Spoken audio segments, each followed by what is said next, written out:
आदर, अभिनंदन, आभार, नमस्कार। मैं सोमनाथ मिश्र टॉक शो विद सोम में आप सभी का स्वागत करता हूं। आज हमारे लिए बहुत ही महत्वपूर्ण दिन है। आज हमारे साथ मिसेस अर्पिता श्रीवास्तव राय जुड़ी हुई हैं। मैं अर्पिता श्रीवास्तव राय जी का स्वागत करने से पहले दो शब्द इनके बारे में कहना चाहूंगा।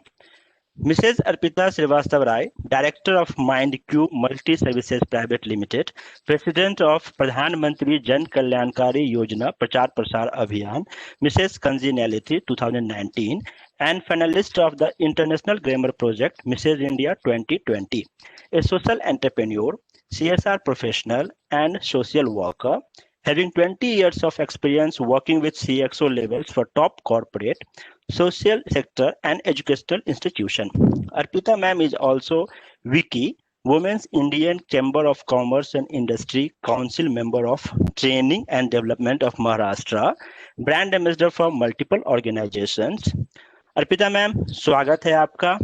और मैं आपसे आपके जर्नी के बारे में, एक छोटे से शहर बनारस से मुंबई जैसे शहर, और अपने आप को आप फैशन वर्ल्ड में 2019 मिसेस कंजेनिलिटी और 2020 फाइनलिस्ट में हो, इसके बारे में अपने दर्शकों को आप जर्नी अपना बताएं। सबसे पहले प्यार भरा नमस्कार हमारे सारे दर्शकों को जो टॉक विद सोम देख रहे हैं। और मैं इतना ही कहना चाहूंगी, सबसे पहले आपने जो प्रश्न किया, इससे पहले मैं अपने दर्शकों को कहना चाहूंगी कि आई वेरी इम्प्रेस्ड। मैं बहुत इम्प्रेस हूँ सोम से, जिसने कि ये इनिशिएटिव लिया, जो अपने माध्यम से वो प्रोफेशनल फ्रंट पे काम कर रहा है, लेकिन उसने अपने और भाइयों बहनों के लिए ये एक प्रोग्राम शुरू किया है, जिसके माध्यम से वो नॉलेज स्किल्स बांटना चाह रहा है, जो भी लोग अपने फील्ड्स में, अलग अलग फील्ड्स में कुछ करना चाहते हैं। तो सबसे पहले I personally would give my best wishes to some thank you. For thank you. Thank you. जैसा कि आपने मुझसे सवाल पूछा, सबसे पहले आप कहीं से भी हो, आज दुनिया मुट्ठी में है। क्यों? क्योंकि आप डिजिटलाइजेशन वर्ल्ड में रह रहे हैं। इससे कोई फर्क नहीं पड़ता, चाहे आप रूरल में हैं, चाहे मेट्रोज में हैं। Social media is your power, जो आपके हाथ में है। तो आप कहीं से भी अपने करियर की शुरुआत कर सकते हैं। बिल्कुल और सही कहा। सच में मैं बोलना चाह रही हूँ, ये जानने के लिए कि ये माइंडसेट हटाना पड़ेगा लोगों को कि हम छोटे शहर से हैं, बड़े शहर से हैं। बिल्कुल सही कहा आपने। तो जो मैम आपने स्टार्ट किया जर्नी, तो दर्शक जानना चाहते हैं कि आपने कैसे शुरुआत की और अभी तक कैसे पहुंचे, किन संघर्षों के साथ आपने पहुंचे। देखिए, सबसे पहले तो मैं कहना चाहूंगी कि मैं बहुत ब्लेस्ड थी जिस फैमिली में मैं born हुई, क्योंकि हमारा जुडिशियल बैकग्राउंड था। तो हमारे यहाँ सब एजुकेटेड लोग थे। मामा वर्किंग लेडी थी, पापा was also working. And somehow मुझे कहीं ना ये रियलाइज नहीं कराया गया कि मैं एक लड़की हूँ। तो ये मेरे साथ एक उस एरा की हूँ जहाँ लड़कियों को ये बताया जाता था कि आप लड़की हैं और आप अपने दायरे में रहें। And I was a very rebellious. एक तो मैं लियो हूँ, बॉन्ड लियो, तो वैसे भी मैं सुनने वाली किसी की नहीं थी, शायद family में सब लोग ये जानते थे। लेकिन ऐसा कहना अच्छा नहीं होगा, बट तो भी एक पेरेंट्स का मैं सबसे यही कहना चाहूंगी, एक बहुत बड़ा सपोर्ट सिस्टम होना बहुत इम्पोर्टेंट है किसी भी बच्चे के लिए। और वो सपोर्ट सिस्टम कोई भी हो सकता है, आपका नानी, मम्मी पापा, आपके भाई, आपके फ्रेंड्स, वो कोई भी हो सकता है। इवन आपके गुरु, आपके टीचर्स, आपके मेंटर्स भी हो सकते हैं। लेकिन सबसे पहले आपको उसके लिए अपने पे विश्वास होना पड़ेगा कि आप जो कर रहे हैं वो कहीं ना कहीं आप एक पर्पस के लिए कर रहे हैं, और खुद के लिए कर रहे हैं, और इनडायरेक्टली समाज के लिए भी कर रहे हैं। तो मैंने जर्नी, जैसा आपने कहा, बनारस से शुरू की। मैं ब्रॉन बॉटअप लखनऊ की हूँ, पढ़ाई मेरी बनारस में हुई है, और मैं कॉन्वेंट एजुकेटेड गर्ल हूँ। और पढ़ाई से ज्यादा एक्स्ट्रा करिकुलर एक्टिविटीज में मेरा बहुत दिमाग लगता था। मुझे स्पोर्ट्स बहुत पसंद था, मुझे डांस सिंगिंग बहुत पसंद था। और मुझे कभी किसी ने रोका नहीं कि तुम ये मत करो। कहते हैं ना लोग, ये मत करो। मैं हर जो भी ये शख्स ये प्रोग्राम देख रहा है, मैं कहना चाहूंगी, कभी भी किसी बच्चे की क्रिएटिविटी को आप हैम्पर ना कहें, ये कह के कि ये तुम्हारे लिए नहीं है, ये तुम कर नहीं सकते हो। इंसान सब कुछ कर सकता है अगर वो चाहे। और मैं बता दूं, मेरी क्रिएटिविटी थी जो मुझे यहाँ तक लेकर के आई, क्योंकि जिस इंडस्ट्री में मैंने पहला कदम रखा, ताज ग्रुप ऑफ होटल्स, मैं होटल मैनेजमेंट स्टूडेंट नहीं थी। I was simply a graduate, I was a political science honours student. लेकिन मुझे कुछ करना था, क्योंकि मेरे पिताजी ने, जब मैं बहुत छोटी थी, उन्होंने मुझसे पूछा तुम क्या बनना चाहोगी। अब आप सोच सकते हैं कि जुडिशियल फैमिली की बंदी, तो उसके फैमिली वाले क्या सोचेंगे, या तो वो आईएएस बने, पीसीएस बने, या मान लीजिए नहीं पहुंच सकती तो एटलीस्ट एक प्रोफेसर तो बन ही जाए अच्छे यूनिवर्सिटी बिल्कुल, कॉलेज में।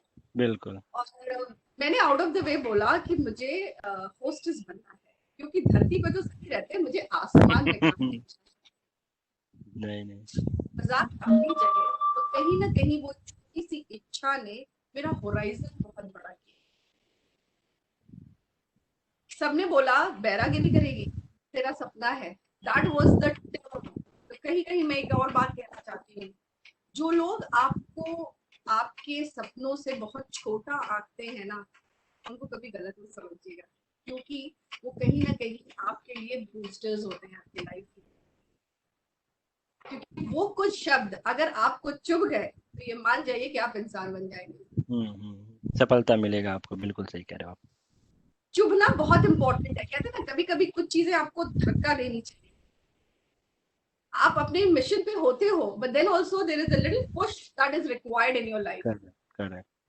तो शायद वो एक स्टेटमेंट मेरी फैमिली में लोगों को डाइजेस्ट नहीं हुआ कि एक होस्टेस बनना चाहती है, मतलब शी विल बी डूइंग, पैरागिरी करेगी, इतना पढ़ाया लिखाया किस चीज के लिए। कहीं ना कहीं मेरे फादर को था, ठीक है करना चाहती है करने दो, at least as a father I won't stop her not to do this. So कहीं ना कहीं मेरी लाइफ में मेरे फादर का बहुत बड़ा रोल है, एंड इवन मदर ऑल्सो। उन्होंने कभी मुझे किसी चीज के लिए डिस्करेज नहीं किया। उन्होंने कहा ठीक है तुम करना चाहती हो, करो, नो प्रॉब्लम। छुट्टी का दिन था, मैंने होटल इंडस्ट्री ज्वाइन की।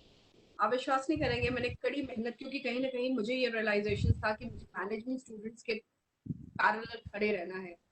तो कहीं ना कहीं मुझे मेरी स्टेटस कह लीजिए या मेरी औकात क्या है पता थी। Correct, correct. लेकिन मैंने उसको कभी इंफीरियर नहीं समझा अपने आप को। मुझे ये था कि मुझे जो मेरे स्किल्स हैं वो मैं कैसे निखार सकती हूँ। शायद मेरा बात करने का तरीका, शायद लोगों को समझने का तरीका, वो मेरा एक इनर क्वालिटी थी जिसने मुझे बहुत आगे किया। मुझे व्यक्ति के बारे में जानना बहुत अच्छा लगता था, उनके लाइक्स डिसलाइक्स। मैं आपको छोटा सा उदाहरण देती हूँ। मेरी हॉबी थी, जो गेस्ट हमारे होटल लाइन में आते हैं उनके बारे में जानना, कि उनको खाने में क्या पसंद है, वो चाय पीते हैं कि कॉफी पीते हैं, वो किस कंपनी से हैं, क्या लेवल है। तो लोग मुझे चलता फिरता इंसाइक्लोपीडिया कहते हैं। और पता, इवन माय होटल का general manager used to call me in the lobby और पूछते थे वो, और पता कैन यू गेस वो कौन है, and I used to tell everything about that guest. इसका ये नाम है, इसको ये पसंद है, ये लिटिल फिनिकी है, ये बहुत ही हैंडल विद केयर है, वीवीआईपी है। मतलब मैंने कोड्स बना दिए थे। और कहीं ना कहीं वही चीज मुझे आगे लेके गई, because I was the idea, कहते नहीं, idea sharing, innovative style, and later वो चीज ताज ने इनकलकेट की as a guest satisfaction tracking system. एक थर्ड पार्टी उसको एसेस करती है। और आपको जान के बहुत मतलब मुझे तो प्राउड नहीं, लेकिन हाँ कहीं ना कहीं मुझे ऐसा लगता है कि वो एक मेरा सिस्टम बनाया हुआ आज ताज में इज लाइक इम्प्लीमेंटेड। एंड जो रेटिंग्स मिलती हैं इंडिविजुअल बंदे बंदियों को, वो उसकी वजह से मिलती है, क्योंकि गेस्ट रेट करता है। और super. I was first one 60 दिन में एक गोल्ड लेवल पहुंचने में, बिकॉज गेस्ट लोगों ने मेरे बारे में लिखा था, she is an asset to the organisation. Super. तो जैसे कि आपने बताया कि एक कॉन्फिडेंस होना चाहिए, ये इम्पोर्टेंट नहीं है कि लोग कहाँ से बिलोंग करते हैं, एक इच्छा शक्ति होना चाहिए और उसको पाने के लिए आपका जुझारूपन होना चाहिए। तो आप एज ए फैशन वर्ल्ड में जो आपने कैसे एंट्री करा? अब देखिए, मेरी लाइफ अगर आप देखें तो मैंने कोई भी सेक्टर छोड़ा नहीं है। हम्म, मैंने स्टार्ट किया सर्विस इंडस्ट्री में, मैं पहुंची कॉर्पोरेट वर्ल्ड में, क्योंकि मेरी लाइफ में डिस्टेंस हो गया था, मैं बहुत अच्छा कर रही थी अपने सर्विस कैरियर में, जब मैं एक एक्सीडेंट से मीट अप हुई जिसमें ओह। कि पैरालिसिस अटैक हो गया। लेकिन मैंने लाइफ में आप ये भी एक संदेश देना चाहूंगी कि लाइफ में सबके स्ट्रगल आता है, लेकिन आपको उसको हैप्पीली एक्सेप्ट करके आगे बढ़ना चाहिए। अभी मैं ये सोचूं मैं इतना अच्छा कर रही थी और मैं बिस्तर पे पड़ गई थी, मेरा जीवन खत्म नहीं। बिस्तर पे पड़ के भी there are other avenues also that I can work for. शायद मैं 24 घंटे काम नहीं कर सकती, शायद मैं 18 घंटे काम नहीं कर सकती, शायद मैं 5 घंटे काम कर सकती हूँ। ये सोच जो है उसमें आप क्या कर सकते हैं ये सोचें। कहीं ना कहीं ये विल पावर होनी चाहिए, because life is just like a roller coaster. आप और मेरे सोचने से जिंदगी नहीं चलती। नहीं चलते, करेक्ट। तो इस चक्कर में ऐसे इंस्टेंस हुआ, मुझे ब्रेक लेना पड़ा। उस चक्कर में फैमिली प्रेशर था, मैं 18-18 घंटे काम नहीं कर सकती। तो मैंने कॉर्पोरेट वर्ल्ड ज्वाइन किया, क्योंकि 5 दिन का काम था और 8 आवर्स वाली जॉब। उसमें भी मैंने अच्छा किया, कम्युनिकेशन ज्वाइन किए। फिर वहां से फिर मैंने ब्रेक लिया, फिर मैंने सोशल सेक्टर ज्वाइन किया। सोशल सेक्टर्स में भी मैंने बहुत नाम कमाया, मैंने काफी अवार्ड्स विन किए, क्योंकि at the end of the day कहीं ना कहीं मेरा नेचर था लोगों की हेल्प करना, मदद करना। कहीं ना कहीं वो एक बेसिक रूट कॉज था, चाहे मैं सर्विस में थी, कॉर्पोरेट में थी या सोशल में हूँ, जिसमें मुझे बहुत आती थी। और क्योंकि आप जानते हैं कि ब्यूटी पेजेंट्स भी और उनको भी सोशल कॉज उनके प्लेटफॉर्म के थ्रू प्रमोट किया जाता है, तो उसी के माध्यम से मुझे मौका मिला कि लोगों ने मेरी प्रोफाइल लाइक की और कहा कि अर्पिता जी मैं चाहता हूँ कि आप हमारे प्लेटफॉर्म पे आए।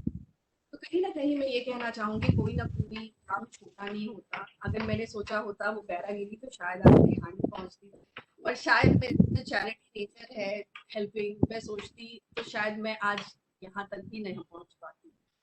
मैं कहना चाहूंगी थोड़ा सफर लंबा है लेकिन मुश्किल नहीं है। और बस फेथ रखिए अपने पे, जो चाहते हैं दिल खोल के कीजिए, फिक्र कभी मत कीजिए कि दूसरे क्या सोचे।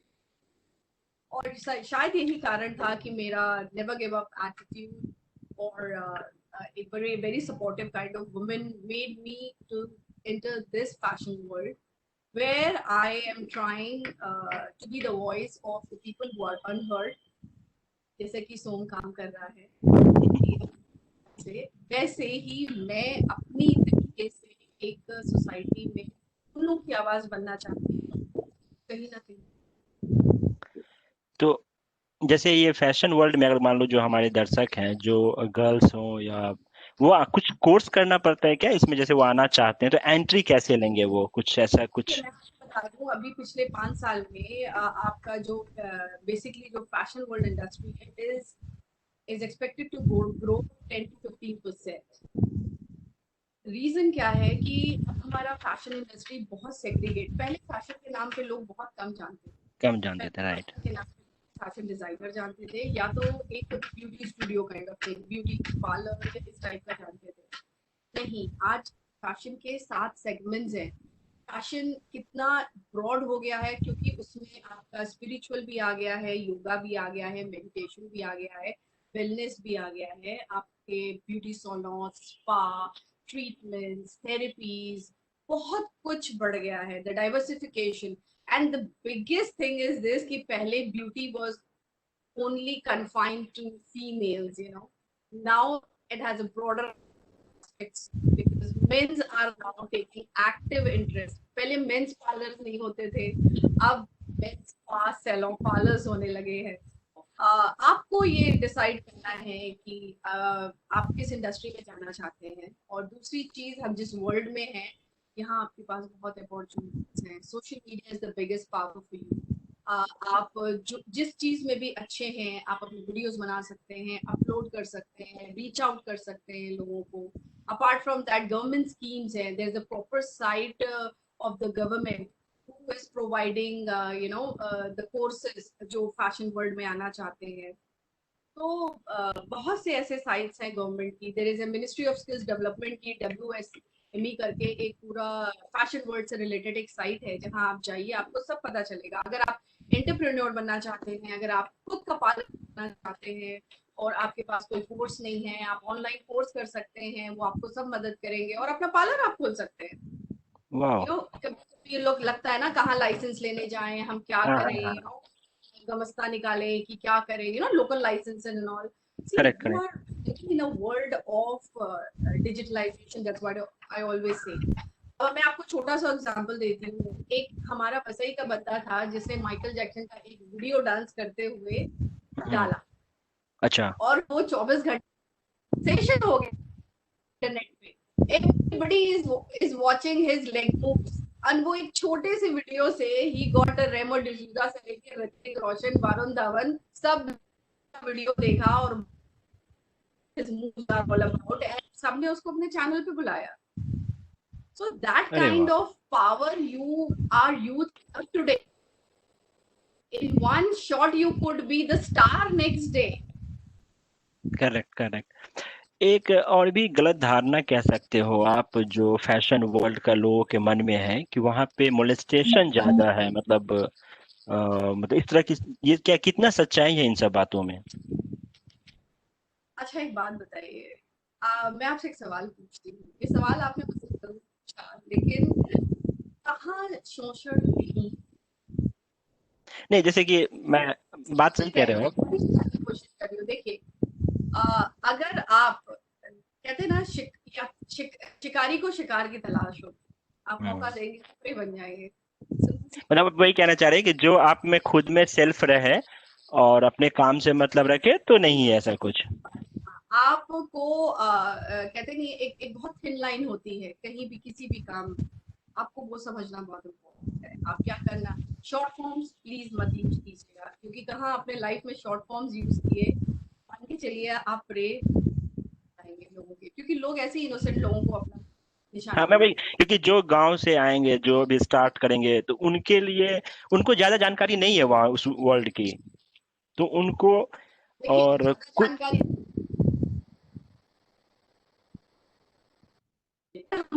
Option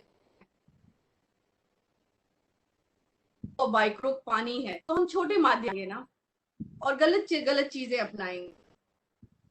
correct correct. तो शॉर्टकट नहीं करना चाहिए, आप ये करें, शॉर्टकट नहीं। कि आप रास्ता लेना चाहते हैं। बहुत से लोग हैं इंडस्ट्रीज में जो बहुत संभल के काम करते हैं, वेल नोन है। हम्म। तो ये और इंडिविजुअल चॉइसेस है। जो मिनिमम क्वालिफिकेशन है इस फील्ड में जाने के लिए, ऐसा कुछ है फिक्स कि मिनिमम क्या चाहिए क्वालिफिकेशन? देखिए मैंने आपको पहले ही बोला, आपकी खुद की क्रिएटिविटी, अगर आपको स्टैंड आउट होना है, आप में कुछ तो अलग और कुछ तो खास होना चाहिए, तो आप खुद से पूछे कि आप में ऐसा क्या है जो और नहीं। तो जैसे मैं मान लो एकेडमिक की बात करें, एकेडमिक क्वालिफिकेशन की बात करूं। मैं इतना कहना चाहूंगी कि you should be a graduate for okay. Anything to, anything. Okay. that's the minimum qualification that is required, and rest your skills. Okay. It could be anything. Your skills could be creative. Your skills could be, spontaneous. Anything you wish to do. तो जो आप 7 parameter बता रही थी कि 7 तरह के आजकल हैं, उस 7 में से सातों चीजों की जरूरत पड़ती है, या किसी एक में भी अपने आप को बना सकते हैं? आप किसी एक में ही बना सकते हैं। अब आप देखिए, मैं आपको छोटा सा उदाहरण देती हूँ। पहले पार्लर्स थे, हम्म।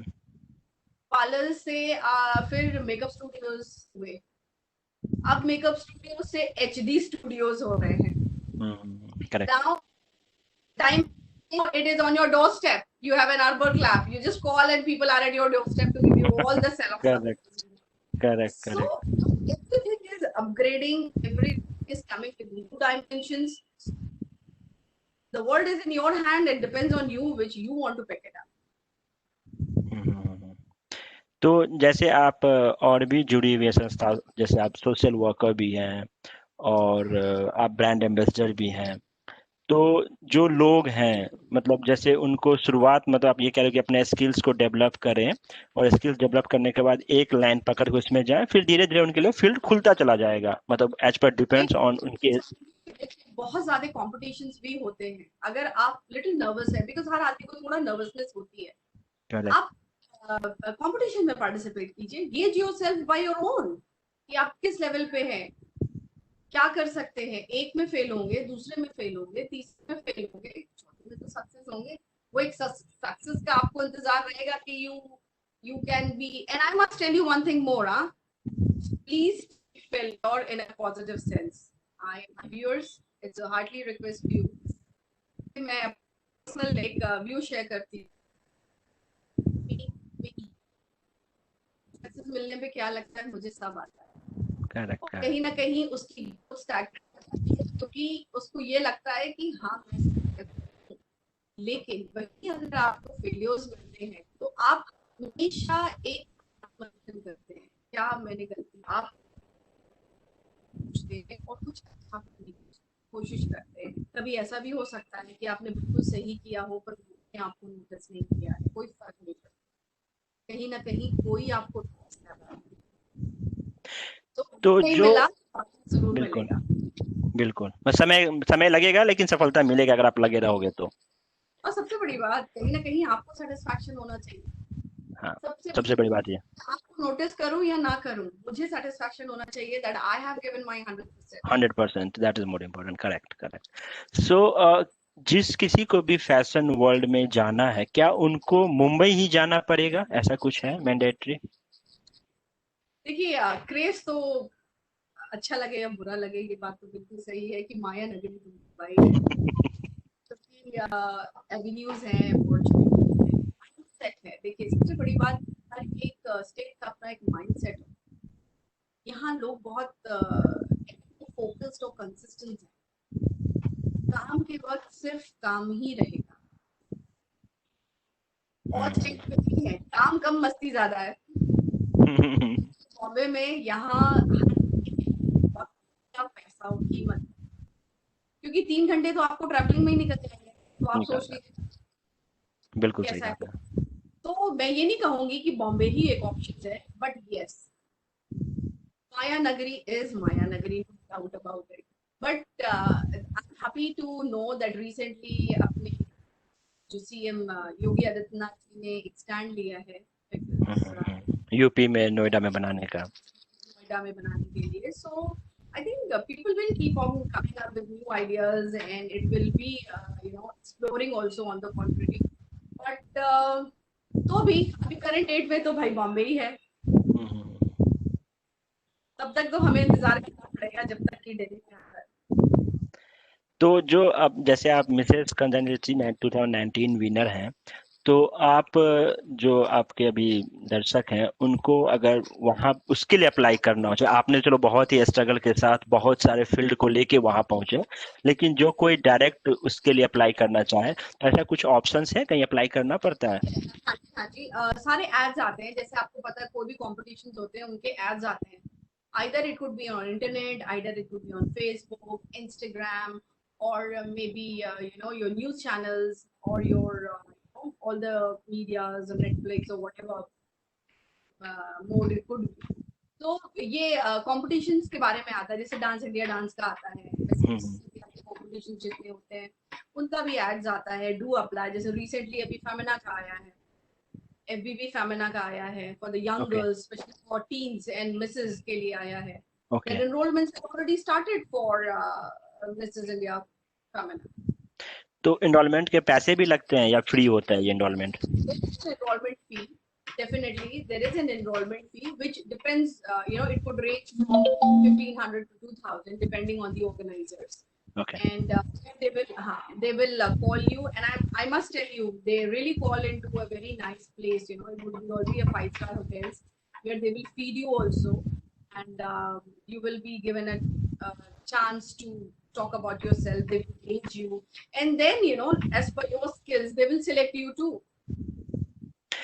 अब जैसे कि हमारे जो युवा हैं उनका इंग्लिश बहुत अच्छा नहीं होता है, तो उनके साथ कंफ्यूजन होता है कि पहले इंग्लिश ठीक करूं या पहले ये ठीक करूं कि पहले फील्ड इस फील्ड में ट्राई करूं, तो क्या करना चाहिए पहले मतलब? सबसे पहले मैं कहूंगी शुक्रिया अदा कीजिए कि हमारे प्रधानमंत्री नरेंद्र मोदी जी हैं। उनके अच्छा। आने से मुझे कहना तो नहीं चाहिए, लेकिन हाँ, उनके आने से बहुत प्रभाव पड़ा कि हाँ, हिंदी की महत्वता बहुत बड़ी। ही पहले भी थी, आज भी है, लेकिन ये जो मानसिकता थी कि अगर हम हिंदी में शायद हम वो इम्प्रेशन नहीं कर पाएंगे, इस मानसिक कर दिया आज। मैं ब्यूटी पैजेंट में खुद कॉम्पिटिट कर रही हूँ और आपको जान के बहुत खुशी होगी कि इसमें ये कोई फर्क नहीं है कि आपको इंग्लिश आनी चाहिए। अच्छा मेरे साथ कई मेरे को कंटेस्टेंट्स हैं जो हिंदी बोलते हैं। अच्छा, यानी कि मैं दर्शकों को बता दूं। रखा है तो कहीं ना कहीं जजेस ने बोला है कि हम तो रहेंगे इंटरनेशनल जजेस को बताने के लिए, but you are free to talk in Hindi, that's our language and we should be proud of. And I super, always say yes. आप इंटरनेशनल ब्यूटी पेजेंट्स होता है, आप देखिए फ्रांस की हो, पेरू की हो, कहीं हो, वो अपने मदर टंग में बात करते हैं और हाँ, ट्रांसलेटर्स बिल्कुल। रहते हैं, यूनिवर्सली एक्सेप्ट करते हैं, तो why not we as Indians why can not do we as Indians, correct correct, totally agree. तो यानी कि मैं दर्शकों को बता दूं कि आप इंग्लिश और हिंदी को लेकर टेंशन मत लो, लेकिन हाँ, इंग्लिश आना चाहिए कम्युनिकेट करने के लिए और आपके कॉन्फिडेंस को बूस्ट अप करने के लिए। तो फर्स्ट प्रायोरिटी आप वो रखो। आई शुड, और मैं ये भी बोलना चाहूंगी, English is just a communicating language my just skills, हाँ, एक स्किल्स है कि आपके पास स्किल है, इंग्लिश बोल सकते हो। Correct correct. और मैम मातृभाषा आपको पर्सनली बता दूं, मेरे से तो जो शुद्ध हिंदी बोलता है मैं इतनी इंप्रेस रहती हूँ, मैं सोचती हूँ मुझे क्यों नहीं आती, बिकॉज हम लोग एजुकेटेड लोग हैं। कोई मुझसे कहता है कि आपकी इंग्लिश मैडम बहुत अच्छी है, हिंदी भी आप बहुत अच्छा बोल लेती हैं, लेकिन कहीं ना कहीं मुझे ऐसा लगता है कि हिंदी जैसी बोलनी चाहिए मुझे वैसी मुझे बोलनी नहीं आती, बिकॉज हम लोग इतने यूज्ड टू हो गए हैं, यूज टू, हाँ, मेन इंपॉर्टेंट है कि आप यूज टू हो तो कहीं ना इंग्लिश में ही। कहीं करेक्ट। हमारी जो है ना वो बैठ गया है कि कहीं ना कहीं ऐसा कोई भी शब्द नहीं होता कि वो पूरा हिंदी में नहीं है, इंग्लिश से कुछ ना कुछ शब्दावली आ ही जाएगी। बिल्कुल बिल्कुल। नहीं, कोई नहीं, मतलब आप, सबसे बड़ी बात है कि आप यहाँ आके हमारे दर्शकों को बता रहे हो, उनके लिए देखिए मैं एक। आपसे,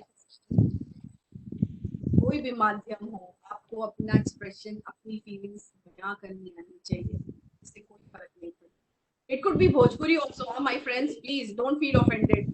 मुझे हिंदी तो आती है, इंग्लिश भी आती है, लेकिन मैं भोजपुरी बोलता हूँ मैडम, मेरी mother tongue. Bhojpuri, whether it is Marathi or whether it is Bengali, be proud of your assets. I always say, जिसको समझना होगा समझेगा ना, हमने समझेगा, तो करेक्ट कर दिया। फीलिंग्स बयां कर दी। बिल्कुल। मेन कॉन्फिडेंस होना चाहिए और अपने जो आपका सपना है उसके पीछे उसको पकड़ने की दृढ़ शक्ति होनी चाहिए। दैट इज मोर इम्पोर्टेंट आपके हिसाब से। आप अपनी जिंदगी के खुद मालिक हैं, ये आपका एम्पायर है, आप उसके सीईओ हैं, तो कैसे आप अपनी बागडोर किसी और के हाथ में सौंप देंगे? आपकी जिंदगी है, आपको डिसाइड बिल्कुल। करना है। बहुत ही अच्छा लग रहा है और मुझे लग रहा है कि दर्शक भी काफी इंटरटेन होंगे और काफी नॉलेजफुल, जो आपने जितने बातें बताई हैं बहुत ही नॉलेजफुल है उनके लिए, उनके करियर के लिए बहुत मायने रखता है। लेकिन समय की पाबंदी है और हम समय की पाबंदी के कारण मैं आपको, मतलब अब बोलूंगा कि, मतलब वैसे तो विदा होना नहीं चाह रहा हूँ क्योंकि इतना अच्छा आप जानकारी दे रहे हो, लेकिन मजबूरी है मैम। तो आपका बहुत बहुत धन्यवाद इस टॉक शो विद सोम में आके। और सो हमें आमंत्रित किया, and very thanks to all the viewers जो ये बात सुन रहे हैं, and all the best for the near future. Please have faith in yourself, believe in yourself and do whatever you feel like doing, and rock in thank your you. Life. All the thank you best, ma'am. Thank you. Thank you.